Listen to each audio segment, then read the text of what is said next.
So have you heard of a 1031 exchange? That's where you have an investment property. It's not your primary residence. It's an investment property and you want to sell it, but you want to avoid paying capital gains on any of the profit that you made on that property. So what you do is you take that property, you sell it, and you do what's called a 1031 exchange.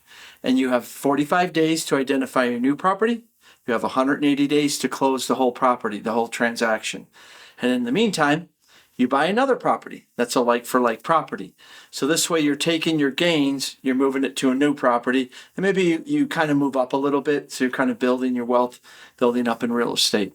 So, but basically, you take your investment property, put it on the market, you put it in escrow, you have 45 days to identify your new property, you have 180 days to close the entire transaction, you take your gains, you move on to the next property, and you keep doing that. Eventually you will have to pay your capital gains tax, but maybe you have a good run of 10, 15, 20 years where you just keep moving up slightly with real estate, and in the end you've built up to a really nice piece of property.